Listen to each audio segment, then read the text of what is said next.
puente. ¿Okay? Entonces ahí tenemos un sistema de estructura compuesto por una losa y por una viga. Ahora, la viga no siempre puede ser rectangular. La viga puede ser una viga, puede ser otro parecido a este. En el tablero y en la parte inferior puedo tener una viga tipo astro. Las vigas tipo astro son vigas prefabricadas. Normalmente eso se usa para sistemas de post pensados. Tipo T. Doble T.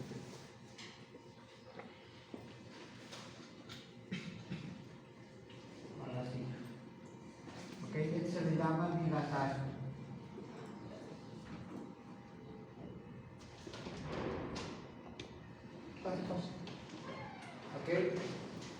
Vigas astro. Y estas de aquí pueden ser vigas rectangulares, ¿no? Puede haber casos donde los puentes tengan otro formato que también se le llama, es un tipo de viga losa también, pero mixto, donde en vez de tener una viga de concreto podría tener una viga metálica, por ejemplo de este tipo. ¿Okay? Entonces, estos formatos, ustedes ven la sección transversal, todos forman parte de la tipología viga losa. ¿Okay? Entonces, todas ellas nosotros tenemos que, digamos, analizar dependiendo en función de la geometría, en función del espesor de la losa y de los componentes que forman parte de este tipo de sistema estructural. ¿Okay?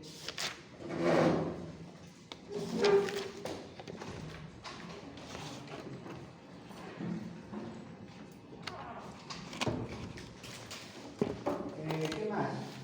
Además de este sistema de viga losa, también hay otro sistema que podría considerarse como parte del sistema de viga losa, que serían los puentes tipo cajón. Inclusive podría tener ese formato que podría colocar en la parte inferior una caja de repente de este tipo. Es un puente tipo cajón. ¿Ok?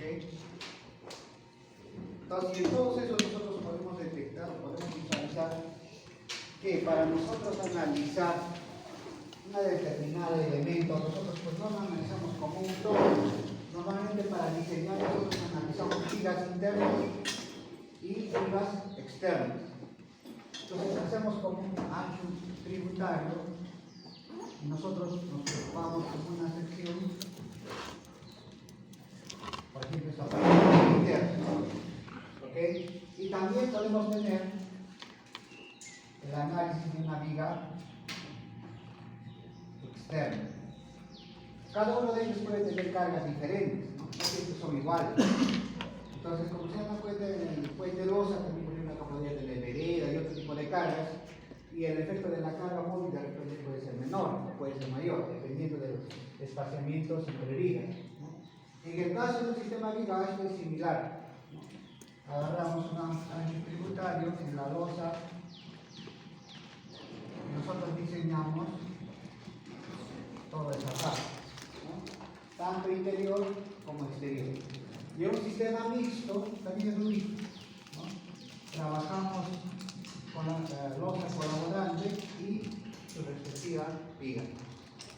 En un sistema de concreto, digo, de un puente tipo cajón también sería lo mismo, con la diferencia de que no solo tenemos una contribución de una losa superior, sino también la contribución de una losa inferior. Entonces, ¿cuál sería el ancho tributario? Sería esto y esta ahí. Ok, entonces este sería mi zona de mi elemento de diseño. Ese sería para el interno Y para el externo será pues todo lo que está verde. Entonces yo tendría que diseñar una viga interna y una viga externa, interna y externa, ¿no? ¿Okay? Y cada uno de ellos tiene pues, su propia geometría. ¿Okay? A ver, entonces, para un sistema de viga losa, puentes de viga losa, principalmente de concreto armado, lo que nosotros tenemos que, para usar este sistema viga losa, lo primero que tenemos que tener en consideración es la luz del puente. ¿Cuánto es la luz? ¿No? Entonces, para este tipo de puentes estamos recomendando hasta 24 metros. Obviamente, este orden de grandeza más o menos puede haber, pero tiene que indicarse, digamos, hasta 24, 25 por ahí. Normalmente usaríamos un sistema viga losa entre 12 o 15 a 25 metros más o menos, ¿no? En ese rango. ¿Okay? Y en ese rango es recomendable un sistema viga losa de concreto armado. ¿Okay? Si me paso de los 25 para arriba, 30, 40, hasta 50, ahí ya no sería concreto armado, sería un puente viga losa, pero post-tensado. ¿Okay? Un sistema post-tensado, donde el elemento que se usa para un sistema post-tensado finalmente está compuesto de cables que van dentro de la viga, ¿no? Pero en el caso de concreto armado, simplemente nosotros colocamos armaduras que normalmente usamos para un sistema de concreto armado, ¿no? ¿Okay? Acá tenemos un gráfico donde nosotros podemos visualizar los diferentes componentes. Ustedes ven que ahí están, por ejemplo, las vigas. Las vigas principales se le llama a estas de aquí. Y tenemos unas vigas transversales, no sé si ustedes ven aquí, que normalmente se le llama diafragma. ¿Para qué colocaríamos un sistema de vigas diafragma? ¿Quién se imagina? ¿Para qué colocaríamos? Porque normalmente todas estas vigas, estas de aquí y estas, todas las otras que se han marcado, son vigas longitudinales, que van a lo largo de la luz. Pero lateralmente se coloca también vigas, ¿no? Son de menor importancia y se le llama como diafragmas, pero tienen una razón. ¿Cuál será? Para la rigidez. Para la rigidez. ¿Para qué? La rigidez. ¿Para qué colocaría una vía diafragma? Rigidez lateral. Ya, rigidez lateral. ¿Okay? ¿Para qué más la colocaría? ¿Para la losa? También la losa, pero lo más principal en realidad lo que se está cuidando es que le dé estabilidad lateral.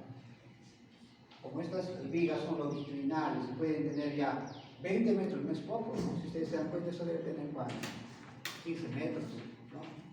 Imagínense, 20 ya es considerable. Entonces, por más que uno diga es un puentecito de 20 metros, no es juego, ¿no? Un puentecito de 10 metros es la mitad de eso, y no es un puente pequeñito.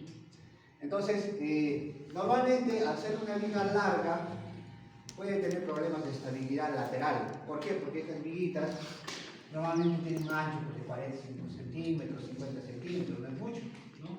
Y para 20 metros normalmente salen vigas pues, de 1 metro, de 1,20, dependiendo, y un peral de 1,20 ya es considerable, ¿no? Entonces, 1,20 cuando hay efectos laterales, de sismo, el propio movimiento de los carros genera una cierta, digamos, un cierto movimiento lateral que tiene que ser, digamos, controlado por la cuestión de los diafragmas. Entonces le da una estabilidad lateral y de paso también obviamente contribuye a la rigidez de la losa, ¿no? Porque normalmente esas vías diafragma aparecen más o menos a esta altura y son transversales, ¿no? Vigas transversales, ¿ok? Y esas son recomendadas pues principalmente en todos los sistemas en los extremos del puente. Eso es casi una obligación colocar en los extremos del puente, o sea, al inicio y al fin, ¿no? Al inicio y al fin, obligatoriamente. Ahora, si el puente es más largo, digamos 20 metros o 25, por lo menos tengo que colocar una o dos, ¿no? Entonces, dividirlos, ¿no? Normalmente, vamos a ver un gráfico, planta, un ejemplo, Donde ustedes pueden ver que este es un puente, por ejemplo, que tiene 4 vigas. Estas son las vigas longitudinales, las vigas principales, ¿no? Y en los extremos, ustedes ven acá, este es un apoyo, un eje de apoyo aquí. Por aquí ustedes van a ver los sistemas de apoyo, ¿ok? Neoprenos pueden ser, ¿ok? Y ahí ustedes van a ver cuántos diafragmas está teniendo. Obligatoriamente se coloca en los extremos, en cada extremo, uno a uno. En el intermedio va a depender, digamos, de los criterios de qué tan esbelto están colocando su viga, ¿no? Inclusive en la norma da algunas recomendaciones que debería colocarse en función a un espaciamiento entre las vigas, etc. Las normas establecen algunos criterios para colocar estas vigas diafragma, pero se debería colocar por lo menos mínimo 1 o 2 adicional a lo que normalmente se le da para darle estabilidad a la columna, ¿no? Eso lo hacemos en una vista en planta. Esta sería una vista longitudinal. Entonces, ¿cómo yo lo vería las vigas diafragma? Serían como unas vigas que están viéndose aquí, ¿no? Y esta es la viga principal. Si lo vemos en sección transversal, serían esas de ahí. ¿Ok? Entonces aquí nosotros identificamos, además de la viga, tengo la losa, tengo el asfalto, un componente que va por encima de la losa, y ahí los demás elementos que ya conocemos, ¿no? Las perendas, las baladas, etc. Entonces todos los demás componentes se van adicionando, que va dependiendo pues el ancho del puente y todo lo demás. ¿Okay? Entonces todas estas características son lo mínimo que debe tener un puente viga losa. ¿Qué más? En el caso de estructuras mixtas, como este caso, se colocará también vigas diafragma. ¿Qué opinan? Sí. Con mayor razón todavía.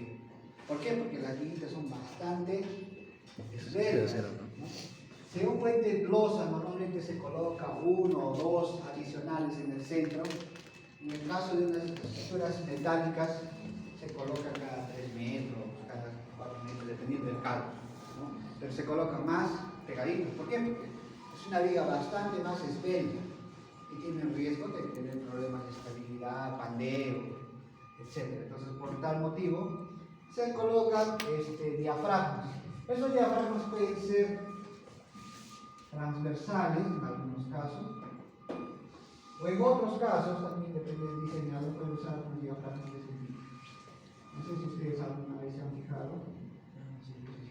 Digamos, ¿no? Entonces eso ya depende del diseñador cómo lo coloca. Obviamente acá se le colocan unas placas metálicas para sujetar eso, ¿no? Pueden tener este formato o pueden ser esta de aquí. ¿Okay? En este caso, ¿dónde está la viga de fragma? Estas son las vigas diafragma. Son como ejes secundarios. En este caso, por ejemplo, se han señalado 3 Ahí señala vías diafragma. Y estas de aquí serían las vigas principales. Siendo, para que se ubiquen, esta es la luz. ¿Sí? La luz. Este sería el ancho B. Entonces ahí uno tiene la posición de los componentes de viga 2. ¿Okay?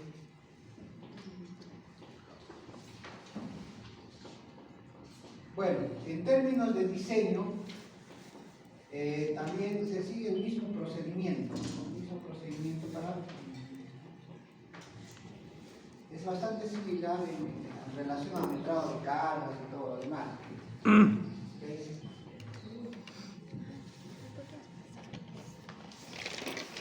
Vamos a avanzar un poco rápido esta parte de la teoría. Lo más interesante es sobre un ejercicio de este diseño. Después. Entonces, ¿cómo comenzamos el diseño de un puente viga losa? Normalmente se hace pues el predimensionamiento, ¿no? Tenemos que ver en función de la luz. Nosotros hacemos el predimensionamiento y usamos esta referencia que es el cuadrito de Lazo, donde nos identifica que para cada tipo de material existe predimensionamiento, ¿no? Y este predimensionamiento significa determinar esta altura H principal, ¿no? H. En todos los casos, ¿no? Incluye la losa y la viga, ¿no?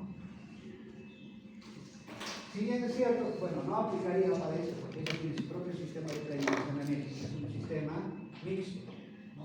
Pero sí aplica para todo lo que es concreto y mecánico, concreto armado. Tampoco aplicaría para un sistema post-tensado, por ejemplo, estoy aquí, tiene otro predimensionamiento. En este caso, principalmente se lo estoy usando para este, y si fuera para cajón, usaríamos esta opción, vigas cajón, que también tiene su predimensionamiento, ¿no? Entonces, Ashton nos recomienda diferentes criterios de predimensionamiento para diferentes configuraciones de sistemas transversales de puentes, ¿no? En este caso, normalmente para un sistema de concreto armado se les puede identificar como vigas T, ¿okay? Que serían estos de aquí, que en función de la luz nosotros identificamos la altura de la viga. Igual, ¿no? Si es un puente continuo, usaremos esta de aquí, y si es un puente simplemente apoyado, usaremos esta de aquí, ¿no? ¿Ok? Otro criterio importante que también tenemos que predimensionar es el ancho de la viga. ¿Ok? ¿No? ¿Cuánto es el ancho de la viga? Entonces ese ancho está también definido en función de la distancia entre ejes, o sea, depende de este parámetro.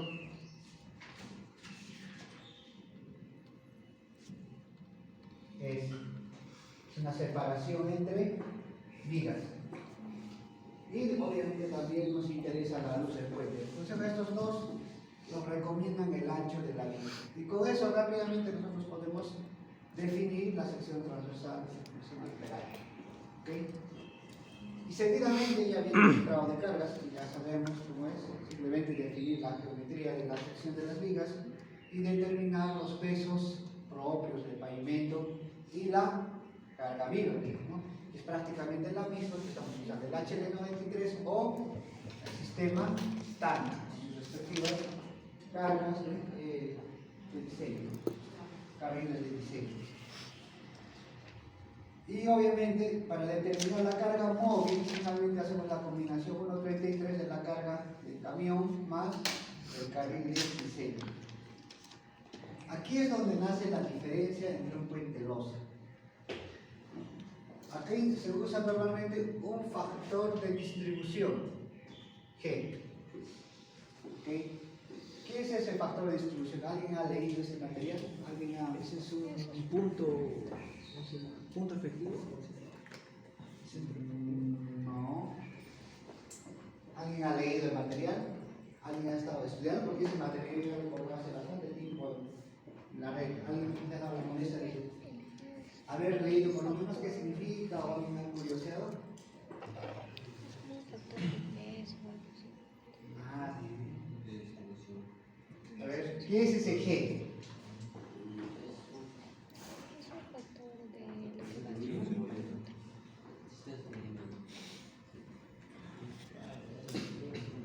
Es más o menos equivalente al parámetro E que nos usa de glosa, ¿no? ¿Okay? Entonces, a ver, vamos a borrar ese.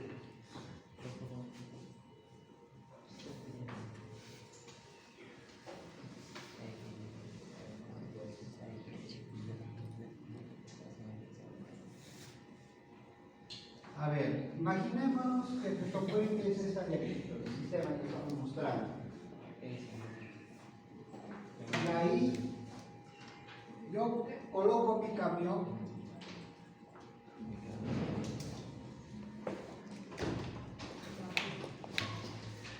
Yo coloco también mi camión de diseño en forma transversal. ¿Cómo sería el camión en forma transversal?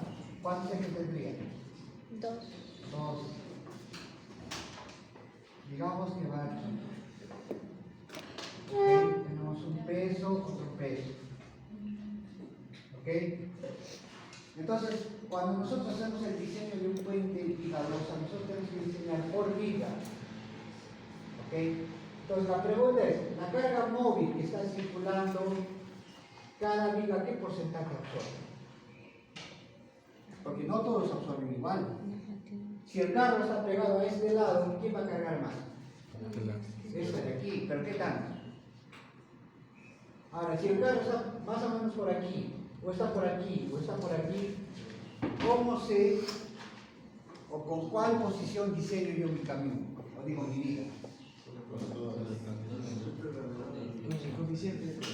¿Cómo haría el procedimiento natural? ¿Cómo haría usted? Porque la norma tiene todo un criterio empírico, ¿no? Obviamente, analizado. Acá tenemos unos criterios, pero existe una, digamos, una justificación de qué significa ese parámetro G, por ejemplo, ¿no? Entonces, dependiendo de la posición, ¿yo cómo me podría imaginar eso? Yo me podría imaginar una viguita, ¿ok? Una viga. Imagínense que esta losa yo lo analizo como si fuera una viguita, y estas vigas como si fueran apoyos.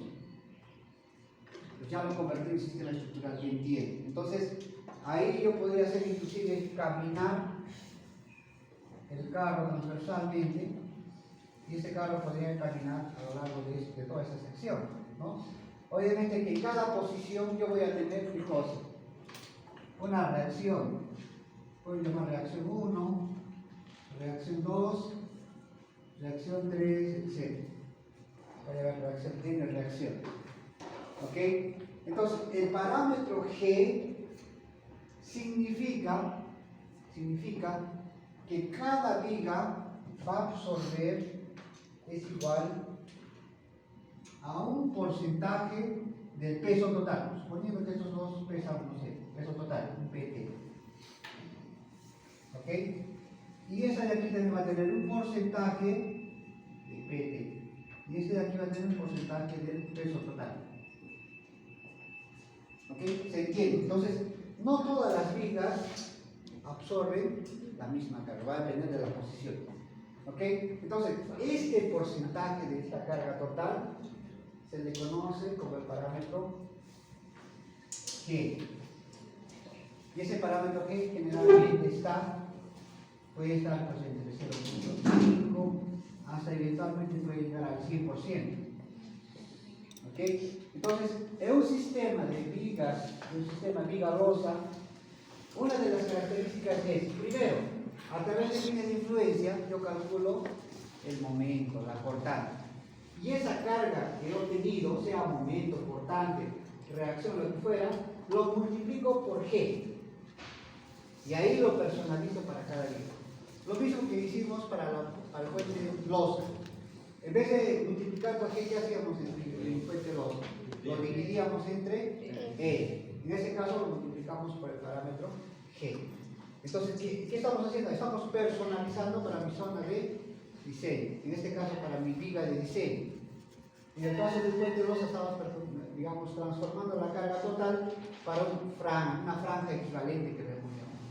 Pero en el caso de un puente vigalosa, estamos personalizando. Si esto pesaba 100 toneladas, ¿cuánto irá a mi, digamos, a mi viga más crítica? Entonces ahí irá pues el 50%, pues el 50 o 70%, lo que esté calculado de acuerdo a esos fórmulas. ¿Ok? Y este G, ojo, este G está dado por estos factores que ustedes ven. ¿Ok? Estos factores se le conoce como factor de distribución. Y también, de manera similar, se analiza para un carril de diseño y para dos o más carriles de diseño. ¿Eso qué significa? Que cuando me dice un carril de diseño, significa que un único carro está caminando. Y cuando dice dos o más carriles, significa que además de este camión, existe otro camión que está al lado. ¿Ok? Aquí, digamos que puede estar ahí, y hay otro camión que también está al lado. Entonces, ¿eso qué significa? Que para cada viga yo voy a tener un G para una vía y voy a tener un G para dos vías. Y de esos dos yo voy a usar, obviamente, el máximo, ¿no? El máximo. Y con eso le diré, pues, digamos, mi línea de influencia dice que hay un momento de 100 toneladas metro. Entonces yo no voy a diseñar con los 100 toneladas metro, yo tengo que personalizar para cada viga. De esas 100 de repente voy a usar pues el 60%, pues será para 60 toneladas. Entonces, cada viga va a determinar o va a absorber un porcentaje del total. Entonces, nosotros, en nuestro procedimiento de cálculo, ¿cuál va a ser? Luego de haber hecho el metrado de cargas, yo determino la carga móvil para el puente total, como no 15 vigas, como un todo. Y ese todo lo multiplico luego por el parámetro G. Ahí sí ya lo personalizo. Y digo, voy a hacer un diseño de una viga interna y un diseño de una viga externa. Siempre se trabaja interna y externa, mínimamente. ¿Ok? Y este es el procedimiento, digamos, recomendado y práctico, inclusive se hace a mano, de acuerdo a norma. Pero si alguien quisiera hacer un diseño sin estos Gs, ¿cómo lo haría? Porque ese es el procedimiento manual establecido en la norma y válido. Pero alguien si quisiera hacerlo, digamos, usando una computadora, ¿qué tendría que hacer? Horarias, tributarias. Porque hay formas de diseñar también sin usar esos Gs. Puede ser horarias, tributarias. ¿Cómo se imagina? Horarias, tributarias.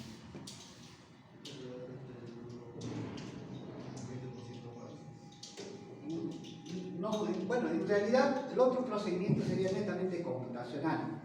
Hacer un modelamiento, digamos, 3D. Porque normalmente este tipo de diseños que ustedes pueden ver, nosotros ¿cómo representamos el puente?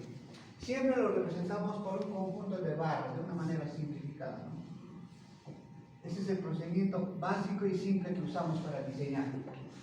Pero si nosotros hoy en día tenemos la disponibilidad de usar softwares, programas, pues hacer esto es, digamos, relativamente sencillo. Hoy en día nosotros podemos generar digamos, una superficie en 3D, donde yo voy a simular la viga, voy a simular la losa y también puedo simular un vehículo.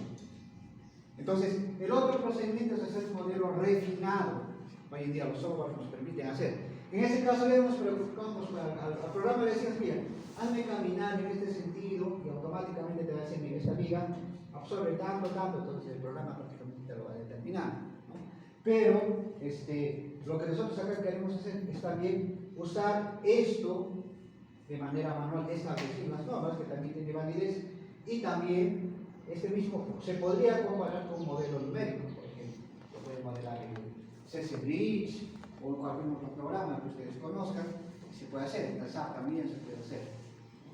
Entonces, hay dos formas de diseñar. Este es el procedimiento manual establecido de acuerdo de ASTO y existen otras formas de diseñar también que es modelando ya con modelos refinados donde puedes simular todo el puente, vas a simular la viga, los diafragmas, y bueno, existe toda una secuencia. ¿Ok? A ver, entonces, una vez establecidos los factores de distribución, ¿qué datos necesitamos para calcular este factor G? Entonces, ahí aparecen estas formulitas empíricas. El S, el L, el KG y el LT al cubo. Entonces, ¿qué son esos parámetros? ¿No? ¿Qué son esos parámetros? Entonces, estos parámetros, el S, por ejemplo, representa el espacio entre vigas. ¿Okay? L representa la luz del puente. ¿Ok? KG es un parámetro que más adelante hay una fórmula que está en función de la inercia y la sección transversal de las vigas. L es la luz del puente, T es el espesor de la losa, por si acaso. Representa, este es el T. ¿Ok? ¿Qué más? Este factor de distribución tenemos para viga interna, o sea, para estas vigas de aquí, ¿ok? Y también tenemos vigas, el factor de G para vigas externas, ¿ok? Siempre los diseños que vamos a hacer siempre son para una viga interna y para una viga externa, que también tiene sus propias formulitas que inclusive dependen de la viga interna principalmente, ¿ok? ¿Qué otro parámetro necesitamos saber aquí? También está condicionado, obviamente este sistema, este factor G, está condicionado a este rango de aplicabilidad. Alguien me preguntaba, profesor, ¿hasta cuándo puedo separar mi viga? ¿No? Entre viga y viga. Yo les decía, pues normalmente está entre 2 metros, 3, hasta 4. Pero esa realidad está, digamos, recomendado por la norma, fíjense, ese de cuánto debería ser como mínimo, entre 1 metro hasta 4 metros 90. O sea, yo podría separar las vigas dentro de ese rango. El espesor de la losa, ¿entre qué rango debería estar? Entre 11 centímetros hasta 30 centímetros. ¿Okay? L podría estar entre 6 metros y inclusive 73 metros. ¿No? Eso para usar estos parámetros G. ¿No? Para yo usar este parámetro de distribución G, tengo que estar dentro de este rango de aplicatividad. Si estoy fuera de ese rango, tengo que usar un modelo refinado. Alguien dice, yo quiero hacer, por ejemplo, un puente con espaciamientos diferentes. ¿Serviría o no serviría este parámetro G? Por ejemplo, alguien, obviamente algunas veces, por alguna razón, este puede llegar a 2 metros, este 3, este 4, no sé. ¿Funcionaría usar este sistema de factor de distribución? No funcionaría, porque este formato establecido por la norma son casos bien regulares y parametrizados dentro de este rango de aplicatividad. ¿Ok? Entonces, por ejemplo, inclusive el número de vigas mínimo debe ser 4. ¿No? Y si tengo 3, ¿qué pasaría? Puedo hacer modelo simplificado, o en 3, por ejemplo, yo puedo resolver una viga de este tipo, por ejemplo, para saber qué porcentaje absorbe cada carga. Inclusive haciéndolo manualmente, ¿no? Fíjense, es una viga continua con 3 reacciones. Yo hago caminar mi carga y puedo determinar de manera manual, calcular ese parámetro G. Por eso que no funcionaría esta fórmula recomendada por la norma, que es más rápida de usar, y no lo tendría que calcularlo, digamos, usando los métodos que conocemos, ¿no? ¿Ok? Y el KG también de manera similar. ¿Ok? Este factor de G que estoy mostrando aquí solo funciona para tableros de concreto viga T. Ahora, para vigas cajón es otro tipo de G. ¿Ok? En la norma, ustedes han revisado, yo les he pasado también el link, la norma tiene un conjunto de cuadros que para las diferentes tipologías usa un G correspondiente. Esta de aquí, por ejemplo, netamente, todas estas formitas de aquí que ustedes ven, funciona para puentes de tablero concreto, viga T. Pero si yo analizo un puente tipo cajón, esos G ya no funcionarían. Entonces se usa otro G igual, ¿no? Pero ¿cuáles son sus datos, digamos? Primero está el S, esa separación entre vigas, L es la luz del puente, y N es el número de vacíos. Número de vacíos. ¿Cuántos vacíos tendríamos en este puente? 2. ¿No? Entonces hay casos donde puede haber un puente cajón que tenga, normalmente se le llama celda, un número de celdas. Entonces hay puentes que pueden tener 3 edificios, etc. Entonces ese dato es importante para calcular los parámetros G de este tipología de puentes. Si ustedes revisan la norma, hay otros factores de distribución, inclusive para otros sistemas que ustedes se pueden imaginar. ¿Okay? Entonces, por ahí alguien quiere curiosear un poquito más, va a llegar la norma, que ahí está la codificación, siempre en el material que se les proporciona, ustedes habrán visto esos numeritos. ¿Alguien más curiosidad qué significa? Ya, entonces, alguien quiere profundizar un poco más, no ha entendido algún parámetro, ustedes vayan a ese código de la norma y rápidamente ahí van a encontrar mayor información, mayor esclarecimiento y mayor información principalmente para que ustedes lo tengan claro. ¿Ok? Listo, una vez calculado ese parámetro G, lo personalizamos por viga y hacemos la combinación de carga que ya hemos usado. Esa parte es mecánica, es igual que un puente losa. ¿Okay? Y esta era la formulita que les decía que es el KG, el caso G. Y está dado por el factor N multiplicado de la inercia de la viga más el área de la viga por EG al cuadrado. ¿Okay? Entonces, ¿qué son estos parámetros? Cuando me dice inercia de la viga, ¿de cuál inercia estamos hablando? La viga T. ¿De la viga T o solo de la viga rectangular? Solo de la viga rectangular, ¿ok? No de toda la viga T, ojo. Entonces, por eso que aquí está sombreado. Cuando me dice inercia de la viga, solo estoy hablando de esta parte de la viga. ¿Ok? Esto correspondería a la inercia de la viga. Cuando me dice área de la viga, también de esta parte sombreada. Área de la viga. ¿Ok? Si es una sección rectangular fácil, ¿cuánto es la inercia de una viga? S por altura. Sobre 2. Fácil. Ahora, si la viga fuera de ese formato, ¿cómo sería? ¿Qué tendría que ser? Tendríamos Si la viga fuera una sección tipo astro, Las inercias, habría un que triangulito. calcular la inercia. por Ojo, entonces, Por áreas, ¿no? si fuera astro, podría ser una de este tipo, ¿no? Entonces, ¿qué tendría que hacer para calcular la inercia? Bueno, ustedes saben, el teorema de Steiner, etc. A recordar. Entonces, si se han olvidado, apliquen cómo se calcula la inercia de este tipo de secciones, como mínimo. ¿Ok? ¿Qué más? Otro dato importante para calcular el AQ, el KG, sería el parámetro N que aparece aquí. ¿Y qué es ese parámetro N? Esa es la relación entre el módulo de elasticidad de la viga, o sea, esa parte de aquí, el módulo de elasticidad y el módulo de elasticidad de la losa. Entonces, ¿eso qué significa? Y en el caso de puentes suele suceder. Muchas veces la viga no siempre es el mismo concreto que se usa en la losa, ¿no? ¿Por qué? Porque a veces la losa, por cuestión de economizar, ¿no? Por ejemplo, la viga podría ser un concreto de 280, por ejemplo, ¿ok? Y la losa no necesariamente puede ser 280, puede usar 210, ¿no? Entonces existe esa posibilidad de usar dos concretos diferentes, muchas veces para economizar, ¿no?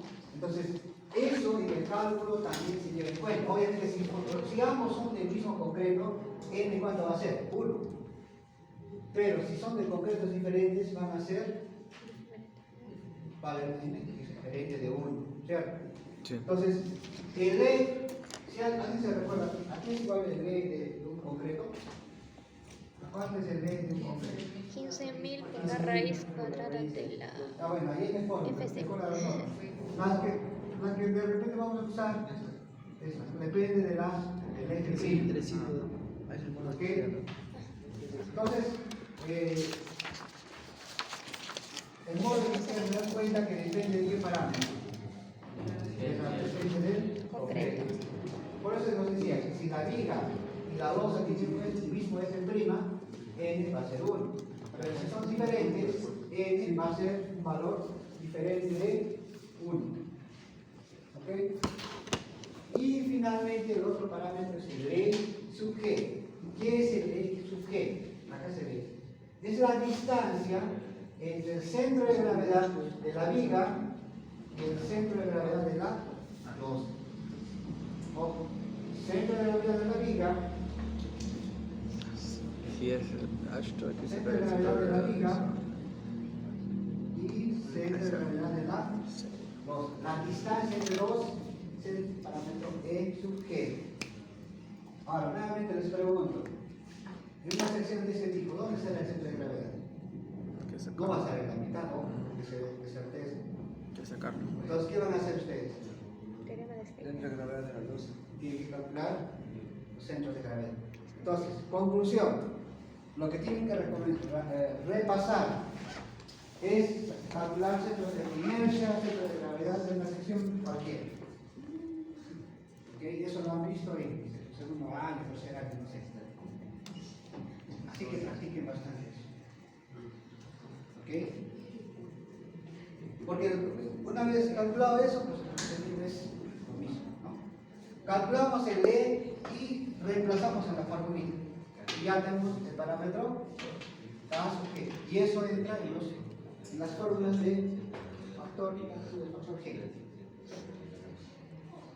Y bueno, de aquí ya es el procedimiento que les he pedido que ustedes repasen, que ahorita justo voy a ver sus ejercicios, deben estar completitos en su cuaderno de losa. Y el cálculo de flexión, ustedes ya conocen, ¿no? Yo tengo una sección, la única diferencia de un puente de losa es que, por ejemplo, aquí tengo que verificar si es una sección rectangular o es una sección T, ¿no? Entonces, en muchos casos yo podría diseñar con una sección rectangular o puedo diseñar con una sección T. ¿Okay? Entonces, eso es lo que tengo que verificar usando las fórmulas que ya conocemos de concreto armado. Hacemos la verificación de la armadura mínima de manera similar. ¿Dónde está apareciendo la complejidad? Claramente, la inercia del centro de gravedad. En una sección rectangular fácil. En una sección compuesta, ya la cosa Cambia. es un poquito difícil, inclusive para calcular la armadura mínima. Entonces, nuevamente les puedo recalcar. Estudien secciones cualquiera de inercias. ¿Okay? Ahí está el detalle, porque el procedimiento es lo que hizo para el área. La armadura de distribución, de manera similar, ustedes hablan de una sección de un puente, de una viga. Nosotros tenemos un pedazo de una viga de la losa y su viga. Ahí tenemos las armaduras principales. ¿Quiénes eran las armaduras principales? Principalmente van en esta zona. Normalmente van por camadas, ¿no? 2 hasta 3 camadas, ustedes pueden ver. ¿Okay? Después van a ver las armaduras de pueden ser las armaduras, por ejemplo, la parte positiva, ¿no? Digo, la parte superior no necesariamente debería llevar armadura, ¿no? Pero por una cuestión de procesamiento constructivo yo debería colocar una armadura mínima o una armadura de distribución, que ahí vamos a explicarles luego cómo se van colocando las armaduras. ¿Qué más tenemos? Tenemos las armaduras en las caras laterales, por ejemplo. Algunas veces van por aquí. ¿Okay? Entonces, esos son los principales armaduras. ¿Qué armaduras nos estaría faltando aquí? Tenemos la principal, tenemos la de distribución y tenemos la de temperatura. ¿Qué armadura más estaría faltando? De corte. ¿Cómo iría la armadura de corte? El estribo. Entonces acá irá pues un estribo.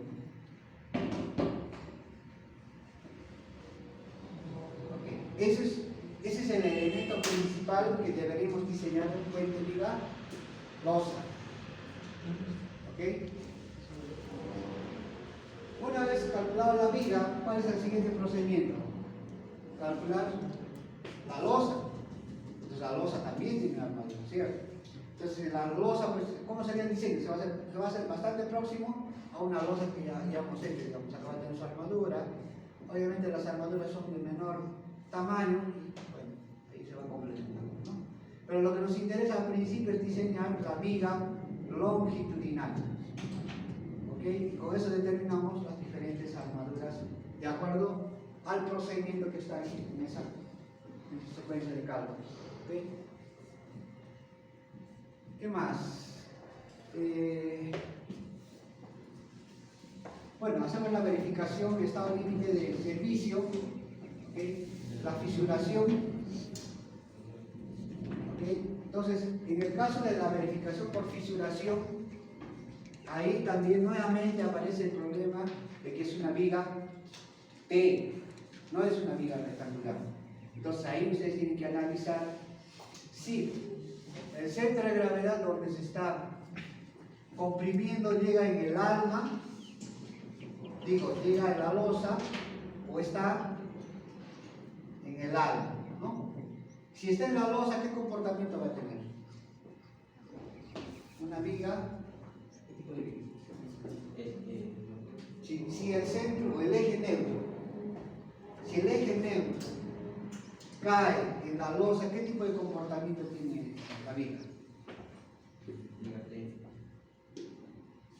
¿Seguros? Como de una losa. Entonces, lo primero que tiene que hacer para calcular y verificar qué tipo de comportamiento tiene esta sección, si es rectangular o es viga T, es calcular el eje neutro, en qué parte está. Si el eje neutro está dentro de la losa, se le considera como un comportamiento de una viga rectangular. Pero si el eje neutro cae en el alma de la viga, acá abajo, el comportamiento no es de una viga rectangular, sino es un comportamiento de una viga T. ¿Ok? Entonces, el diseño de una viga T en concreto armado tiene sus peculiaridades, ¿cierto? Entonces, otra tarea, revisen concreto armado, cómo se diseña una viga T. ¿Ok? Entonces, aquí hay que tener cuidado. Lo diseñamos como viga rectangular o lo diseñamos como viga. Eso inmediatamente corresponde al cálculo que se diseña, ustedes conocen, concreto armado. ¿Ok? Con ese cálculo definido si es una viga rectangular o viga T, determinamos las ecuaciones de equilibrio dentro de la sección y determinamos los parámetros tanto de tracción, de compresión y verificamos la cuestión de fisuración que debe ser menor al 60% del definido. Es una verificación rápida. Luego verificamos también el espaciamiento entre armaduras, que ustedes ven aquí, la separación máxima entre armaduras, se está refiriendo a la separación entre estas armaduritas. Hay una separación máxima. Si bien es cierto, les había comentado que la separación entre armaduras dependía de qué parámetro, de agregar de concreto, ¿no? Pero hay un máximo, y ese máximo está condicionado por la verificación por fisuración. ¿Okay? Entonces, eso también vamos a tener que hacer para el caso de las vigas. Luego entra la verificación de la fatiga. Igual hay que calcular la línea de influencia y todo el procedimiento, pero usando este camino. ¿Okay? Este camino es específicamente el HB93 con un eje que es trasero que mide 9 de 14. Esto ya no es variable, esto es fijo. ¿Okay? Y eso también es 4,27. Con ese camión y con esos momentos, respecto de una verificación igual, aquí, similar al de fisuración, usando la geometría, esa verificación. Y determinar los parámetros, el centro de gravedad, zona que está comprimida, zona que está traccionada. Se hace equilibrio de la sección y vamos a determinar las tensiones por la carga móvil y las tensiones por la carga muerta. La diferencia entre las dos cargas nos va a dar un límite y debemos verificar ese límite. Y este límite es el rango del cual el concreto y el acero resisten, digamos, a una fluctuación de tensión, como les he explicado, de fatiga. Existe un rango que sube, cambia de esfuerzos, ¿no? Entonces, en el caso del acero existe un límite y ese límite está dado por esta forma. Si no cumplimos esta condición, ¿qué tenemos que hacer? Y vamos aquí hacia arriba. Acero. Hay que aumentar los números. La primera opción es aumentar más acero. Más acero, ¿no? Pero si es que aún no seguimos cumpliendo, ahí sí tenemos que alterar la geometría. ¿Eso qué significa? Aumentar el peralte. Y cuando aumenta el peralte, volver a cero. De nuevo, porque se retrae de cargas, etc. Ok, entonces, eso. Y con esta verificación de fatiga, pues ya estaríamos cumpliendo la parte de armadura de flexión y ahí entra la parte de corte, el estribo, el diseño de estribos. Ahora, ¿cuál es la peculiaridad para el diseño de estribos? Es el cálculo del parámetro G. O sea, ¿eso qué significa? Que tenemos un G para flexión y tenemos G para corte. Entonces, de la cortante que calculemos, porque esta de aquí era para flexión netamente, ¿no? Para cortante vamos a tener que calcular nuevamente un G. Y ese parámetro G está dado por estas fórmulas que simplemente usar, ¿no? Ustedes van a calcular por la línea de influencia de la reacción, ¿no? calculan la reacción máxima, van a determinar una cortante máxima y esa cortante máxima lo multiplican por el G de cortante, que no es nada más que usar esta fórmula empírica en función al espaciamiento entre vigas. Y con eso ya determinamos la cortante máxima por carga móvil, hacemos las combinaciones correspondientes y calculamos el estribo que normalmente ya conocemos. Es parte de concretar móvil. ¿Okay? Entonces aquí ustedes van a ver un procedimiento simplificado de cómo se diseñan los estribos. Y ustedes también de seguro ya en concreto armado han visto. Para diseñar el estribo, ¿qué debemos saber primero? La resistencia por corte de quién? Del concreto. ¿No? Normalmente, cuando nosotros diseñamos estribos, lo que tenemos que saber es que la fuerza de cortante que nosotros tenemos, una fuerza digamos N, ¿quiénes lo resisten esta fuerza cortante? El concreto, ¿quién más resiste? El acero, ¿cierto? Entonces, esta fuerza nominal que viene es la fuerza pues, que viene del peso, del vehículo, de la carga muerta, etc. Pero ¿quiénes resisten esta fuerza actuante? Hay dos componentes, el concreto y el acero. ¿El concreto de qué parámetros depende? Depende del F' y depende del ancho de la viga y el perante efectivo de la viga. O sea, cuando me dice el ancho de la viga, será de este o el de arriba. ¿Qué me dice? Te vuelvo a preguntar. ¿Cuál ancho yo voy a usar? Depende. Ojo, para corte, ¿ah? De abajo. No, De no. abajo. O el de arriba. De abajo. Promedio. No. ¿Quién da más? Obviamente cuando hacemos diseño siempre tiene que ser el más crítico. ¿Cuál es el más crítico? El de abajo. Normalmente para corte siempre se trabaja con el alma. Para corte, es más, me olvido la losa, como que no existiera la losa. Yo diseño toda esta línea de aquí. ¿Ok? Entonces, para determinar la capacidad resistente de cortante por concreto, yo voy a usar este B. ¿Ok? Y el perante efectivo, ¿cuál va a ser? Va a ser desde la parte superior hasta el centro de gravedad de los fierros. Este de B. ¿Ok? Entonces, con estos datos yo tengo la capacidad resistente del concreto. ¿Ok? Entonces, esto ya lo conozco. Depende de la geometría, depende del F' y listo, ya calculé. Ese también lo conozco. Entonces, ¿qué es lo que hago aquí? Normalmente despejo el PS, sería el BN menos el BC, de una manera simplificada. ¿Y el PS a qué se refiere? Del acero. Es la capacidad resistente del acero. ¿Ok? Entonces, el BS está dado por qué formulita? Está dado por una fórmula que está en función al FY, primero del acero, el DB, que es el perante efectivo que conocemos aquí. ¿Y qué es el AB? El área de acero. ¿El área de qué es? El área de los estribos. O sea, a estas áreas, ¿no? Este de acá y este de acá es el AB. Entonces, si yo uso dos estribos de 3 octavos, ¿cuánto será el área? A ver, hagan cálculos. ¿Cuánto es el área transversal de 3 octavos? 2.74 centímetros cuadrados.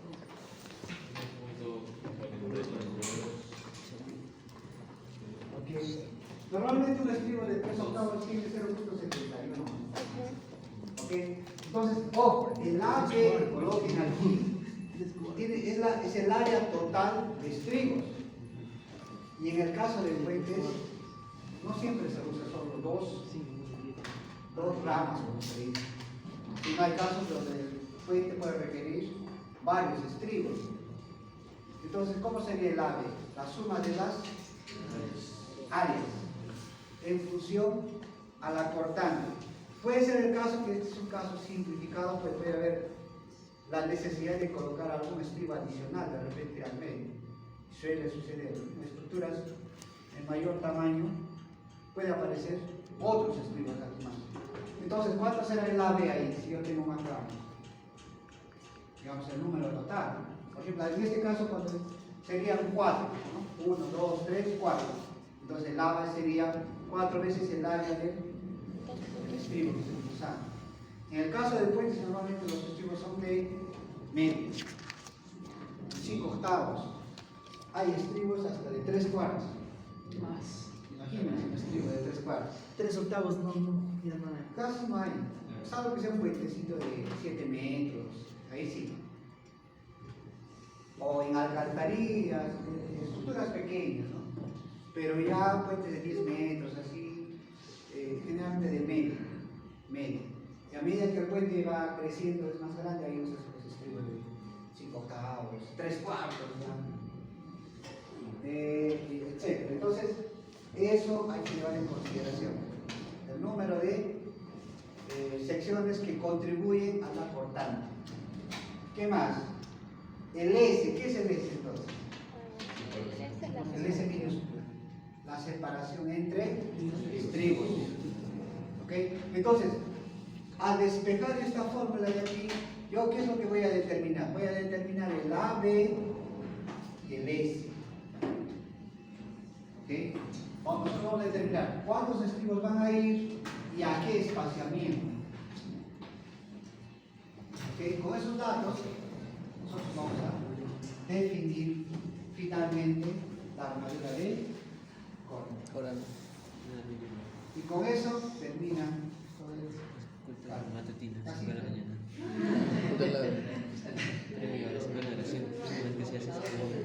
Conclusión, tienen que repasar primero cálculo de áreas de secciones.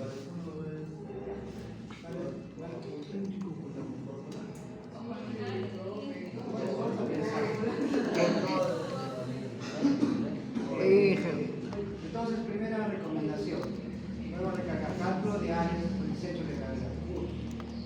Repasen diseños de concreto armado con vigas tipo T. ¿Okay? Y con eso, bueno, lo demás es seguir todas las secuencias que ya se les han explicado.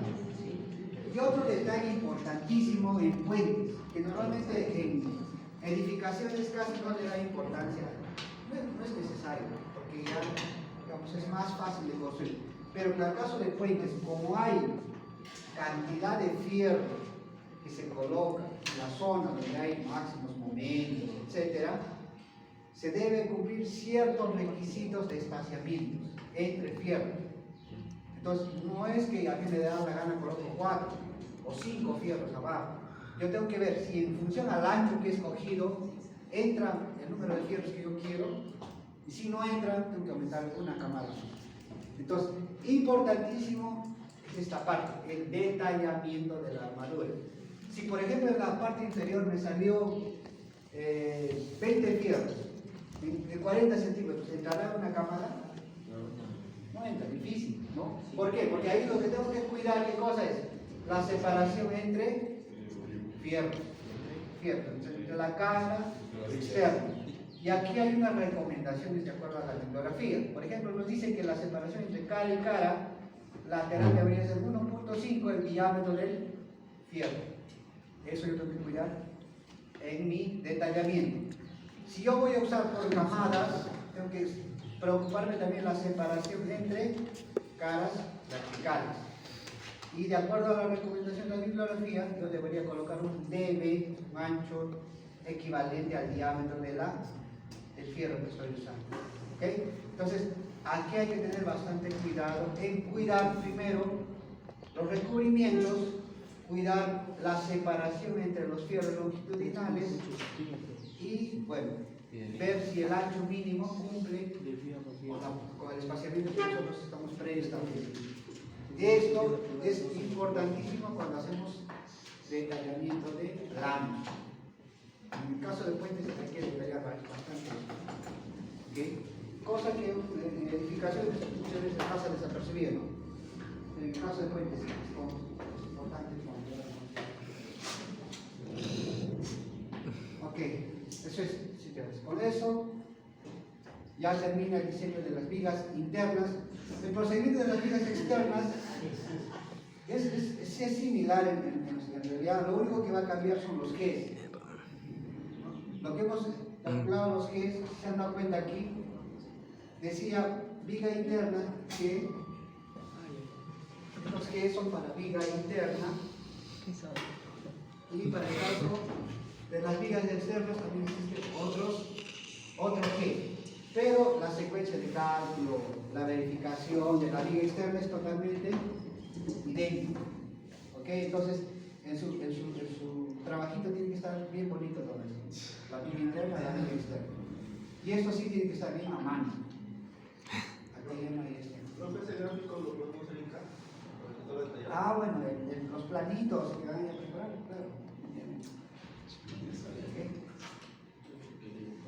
Bueno, en la viga externa acá hay algunos criterios también, para el caso de la viga externa, algunas recomendaciones de cómo también hay otra, lo que decía, otra forma de calcular los factores G para las vigas principalmente externas. Hay algunas recomendaciones en función de la posición de las cargas y podría yo ubicar, por ejemplo, las cargas de los vehículos cerca de la viga externa y determinar el G, pero usando un sistema estático.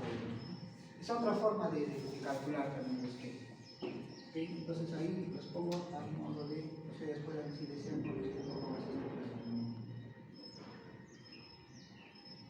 ¿ok? Y con eso termina un diseño de los hígados. ¿Alguna consulta? Todo.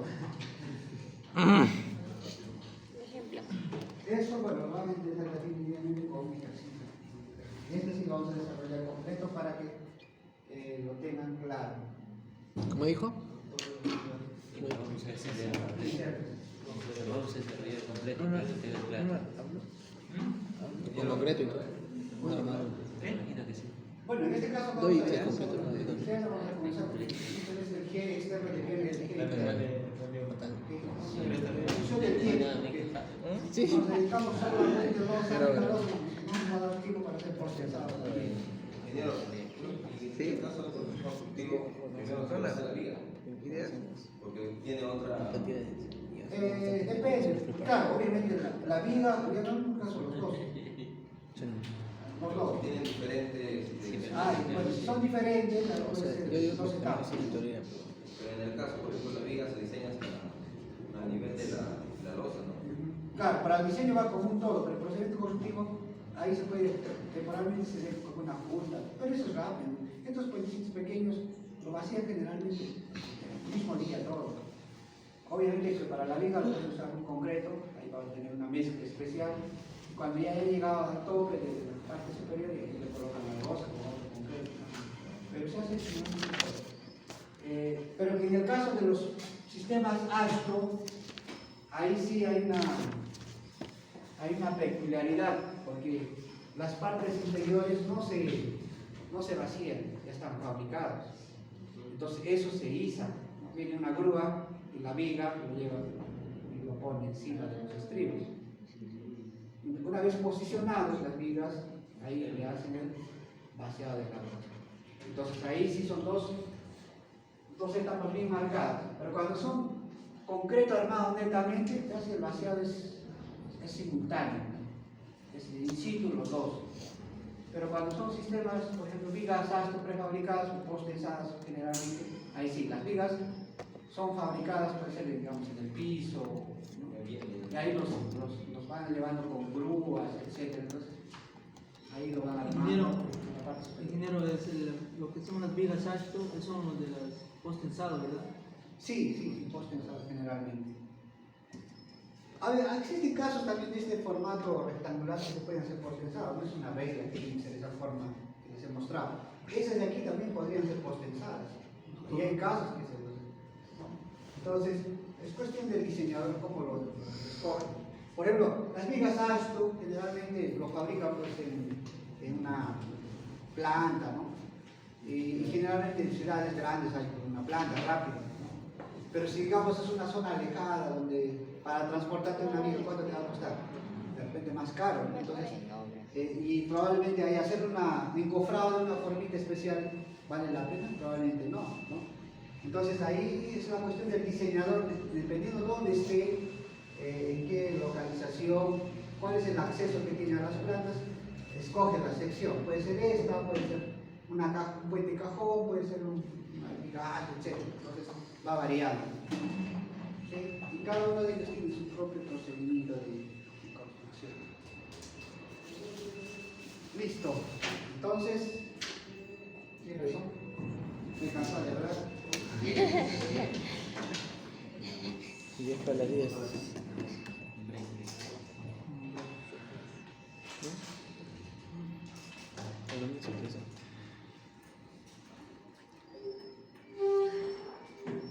Ok, entonces, antes de hacer el ejercicio de esta parte, quiero ver sus tareitas.